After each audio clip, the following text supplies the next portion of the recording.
Assalamualaikum warahmatullahi wabarakatuh.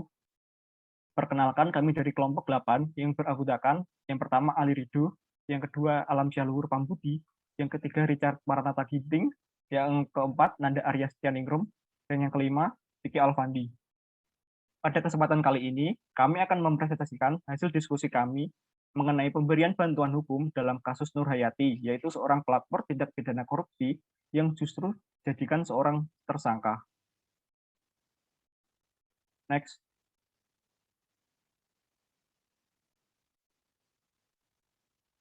Baik, langsung saja pada kronologi kasus.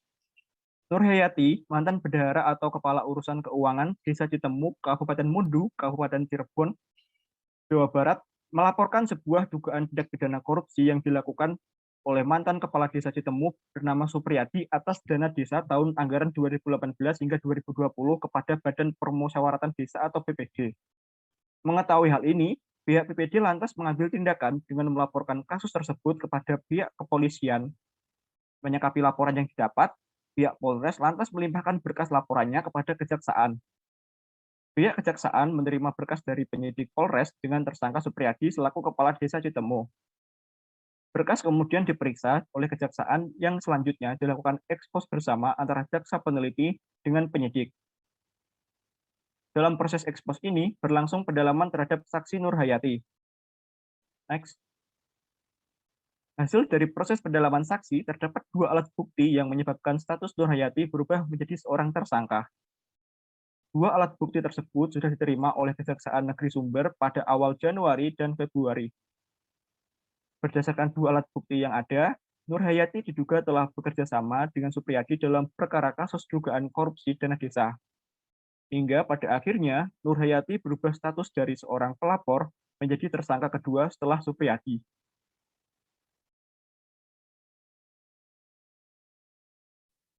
Baik, selanjutnya adalah bentuk bantuan hukum. Negara Indonesia adalah negara hukum yang menjunjung tinggi nilai-nilai keadilan sesuai dengan ideologi negara Kesatuan Republik Indonesia, yaitu Pancasila, tepatnya pada sila kelima yang berbunyi, keadilan sosial bagi seluruh rakyat Indonesia. Sebagai negara hukum, maka semua warga negara Indonesia memiliki kedudukan yang sama di hadapan hukum, atau equality before the law. Tidak ada pembedaan apapun yang dapat mempengaruhi kedudukan sebagai warga negara Indonesia, serta mempunyai hak untuk dibela sebagai warga negara, serta hak untuk memperoleh keadilan sebagai seorang yang awam terhadap hukum. Rawan sekali bagi seorang seperti Nur Hayati untuk tercederai hak-hak konstitusionalnya apabila dihadapkan pada suatu kasus pelik, terutama pada kasus tindak pidana sebagaimana yang telah terjadi pada Nur Hayati sendiri. Karena di dalam sistem peradilan pidana yang dimulai dari tahap penyelidikan, penyidikan, penuntutan, peradilan, hingga permasyarakatan, setiap orang pastinya akan selalu dihadapkan pada proses hukum, mekanisme hukum, maupun pelaksanaan peraturan perundang-undangan yang begitu luas cakupannya. Dengan demikian, maka bagi orang-orang yang awam hukum seperti Nur Hayati ini tentu saja memerlukan sebuah pendampingan atau bantuan hukum dalam menjalani serangkaian tingkatan pemeriksaan pada kasus yang tengah dihadapi. Next.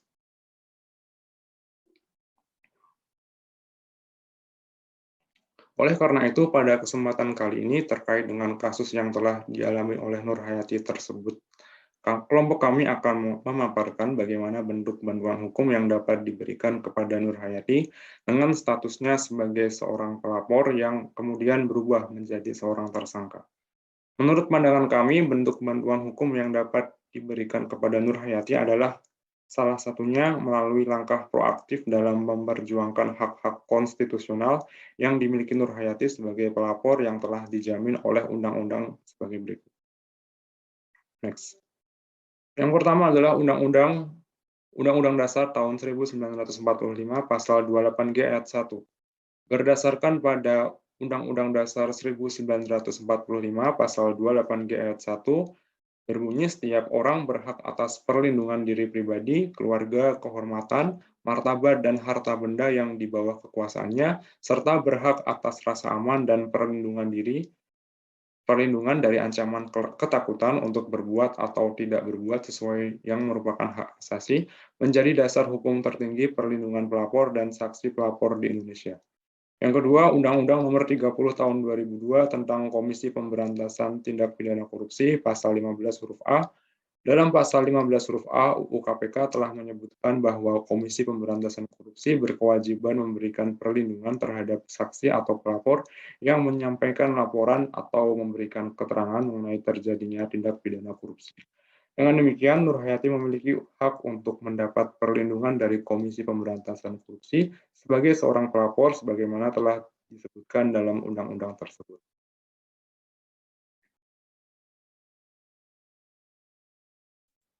Ketiga, Undang-Undang Nomor 13 Tahun 2006 sebagaimana diubah dengan Undang-Undang Nomor 31 Tahun 2014 tentang perlindungan saksi dan korban pasal 10 ayat 1 dan 2. Status Nur Hayati sebagai pelapor dijamin oleh Undang-Undang Perlindungan Saksi dan Korban dalam pasal 10 ayat 1 berbunyi, sebagai saksi, korban, dan pelapor tidak dapat dituntut secara hukum, baik pidana maupun perdata atas laporan, kesaksian yang akan, sedang atau telah diberikannya.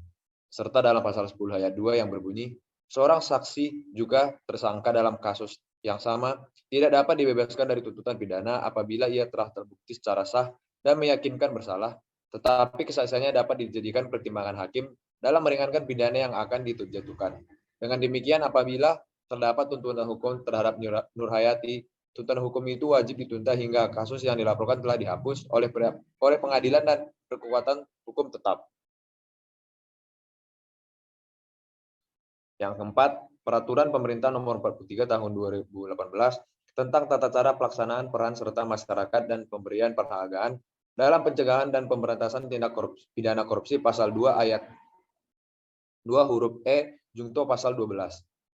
Dalam pasal 12 ayat 2 huruf E jungto pasal 12, Peraturan Pemerintah Nomor 43 Tahun 2018 pada intinya mengatur dalam hal masyarakat melaporkan tindak pidana korupsi. Maka mereka mempunyai hak untuk memperoleh perlindungan hukum yang melibatkan Lembaga Perlindungan Saksi dan Korban atau LPSK. Dengan demikian, Nur Hayati sebagai seorang pelapor tindak pidana korupsi berhak untuk memperoleh perlindungan hukum berikut dengan keterlibatan LPSK. Yang kelima ada Peraturan Pemerintah Nomor 43 Tahun 2018 tentang tata cara pelaksanaan peran serta masyarakat dan pemberian penghargaan dalam pencegahan dan pemberantasan tindak pidana korupsi pasal 13. Dalam peraturan tersebut pada intinya mengatur tentang masyarakat yang berjasa membantu upaya pencegahan, pemberantasan atau pengungkapan tindak pidana korupsi yang diberikan penghargaan baik berupa piagam maupun premi. Nilai premi yang diberikan kepada pelapor yang berhasil mengungkap kasus maling uang rakyat sebesar 2/mil dari jumlah kerugian uang negara yang didapat dikembalikan kepada negara. Sesuai dengan ketentuan pasal 17 ayat 1 peraturan tersebut, dengan demikian dapat dikatakan bahwa sebagai pelapor, Nur Hayati bahkan memiliki hak untuk mendapat sebuah penghargaan atas keberaniannya mengungkap tindak pidana korupsi yang dilakukan oleh Suryadi. Namun alih-alih mendapat penghargaan, Nur Hayati justru mendapat balasan yang tak setimpal dengan dinaikkannya status pelapor yang sebelumnya ia senang menjadi seorang tersangka kedua.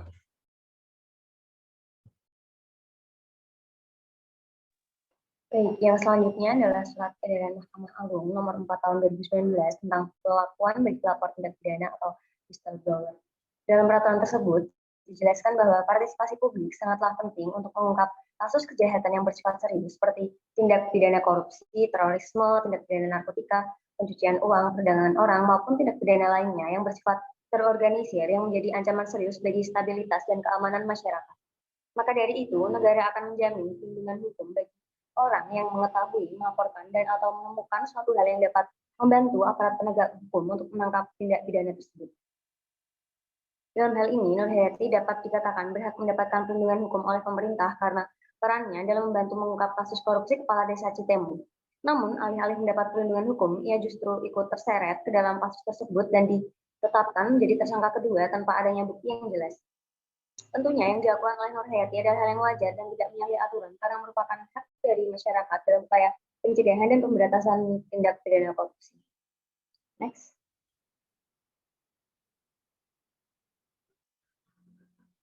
Selanjutnya adalah mengenai tantangan yang dihadapi dalam kasus ini. Next. Adapun tantangan yang dihadapi antara lain adalah ketidakjelian dari aparat penegak hukum dalam memeriksa atau menyelidiki kasus tersebut, di mana hal ini dapat menimbulkan anggapan bahwa Nur Hayati di sini telah menyalahgunakan kekuasaannya serta mendapatkan ancaman dari atas. Selain itu, aparat penegak hukum hanya menganggap pelapor adalah orang yang secara resmi membuat laporan tersebut. Dan dalam kasus di atas menyatakan bahwa pelapor mendapatkan aduan dari Nur Hayati. Hal ini dikarenakan Nur Hayati merupakan bawahan dari atasannya. Hal ini sesuai dengan pasal 51 KUHP, di mana setiap orang yang melakukan perintah jabatan tidak bisa dipidana. Akan tetapi pasal tersebut tidak dilihat oleh aparat penegak hukum. Dalam hal ini, para penegak hukum berpendapat bahwa seharusnya Nur Hayati menyerahkan uang atau anggaran dana desa tersebut kepada pelaksana pelaksana anggaran, bukan kepada kepala desa Citemu. Nur Hayati selaku bendahara desa dinilai telah melakukan kesalahan sebanyak 16 kali dalam kurun waktu 2018 sampai 2020, yakni dengan memberikan langsung uang kepada kepala desa Citemu. Baik, selanjutnya ada peluang pemberian bantuan hukum. Next. Seperti yang sudah dijelaskan sebelumnya, bahwa pihak yang pertama kali mengetahui dugaan kasus korupsi tersebut adalah Nur Hayati, yang kemudian memberanikan diri untuk melaporkan kejahatan tersebut kepada Badan Permusyawaratan Desa atau BPD. Dari BPD inilah yang kemudian memberikan laporan secara resmi kepada pihak kepolisian selaku aparat penegak hukum. Sehingga jika dilihat secara seksama, maka kedudukan Nur Hayati di sini hanyalah sebagai saksi. Namun dari hasil pendalaman saksi yang dilakukan oleh jaksa peneliti dan penyidik membuat status kedudukan Nur Hayati yang awalnya sebagai saksi berubah menjadi tersangka. Dari hasil pendalaman saksi tersebut, Nur Hayati telah dianggap bekerja sama dengan Supriyadi selaku kepala desa Citemu, yang sekaligus menjadi tersangka utama dalam kasus korupsi tersebut. Mengingat telah terjadi perubahan dalam status kedudukan Nur Hayati dari saksi menjadi tersangka, inilah yang memberikan kesadaran bahwa pentingnya perlindungan hukum bagi seorang saksi. Peluang pemberian bantuan hukum bagi Nur Hayati ini sangatlah besar. Hal ini dikarenakan kasus tersebut sudah berulang kali masuk media informasi sehingga mudah untuk diketahui oleh masyarakat luas, yang tentunya akan menjadi perhatian khusus di masyarakat. Selain itu, pihak aparat penegak hukum untuk kedepannya agar tidak mengabaikan pasal 51 KUHP, di mana setiap orang yang melakukan perintah jabatan tidak bisa dipidana. Hal ini dikarenakan karena setiap orang tidak selalu berani untuk melaporkan secara langsung. Hal tersebut terdapat beberapa alasan seperti adanya tekanan dari berbagai pihak-pihak yang menyalahgunakan kekuasaannya. Next. Selain itu, menurut kelompok kami, untuk peluang pemberian bantuan hukum untuk kedepannya dapat dimaksimalkan bagi pelapor, karena pelapor di sini telah dilindungi seperti dalam Undang-Undang Dasar 1945 Pasal 28G ayat 1 yang berbunyi, setiap orang berhak atas perlindungan diri pribadi, keluarga, kehormatan, martabat, dan harta benda di bawah kekuasaannya, serta berhak atas rasa aman dan perlindungan diri dari ancaman ketakutan untuk berbuat atau tidak berbuat sesuatu yang merupakan hak asasi menjadi dasar hukum tertinggi perlindungan pelapor dan saksi pelapor di Indonesia. Serta dalam perlindungan melaporkan kasus korupsi dalam pasal 15 UU KPK yang menyebutkan bahwa KPK berkewajiban memberikan perlindungan terhadap saksi atau pelapor yang menyampaikan laporan ataupun memberikan keterangan yang mengenai terjadinya tidak pidana korupsi yang sesuai dengan ketentuan peraturan dan undangan. Next. Sekian, terima kasih atas perhatiannya. Kami mengucapkan wassalamualaikum warahmatullahi wabarakatuh.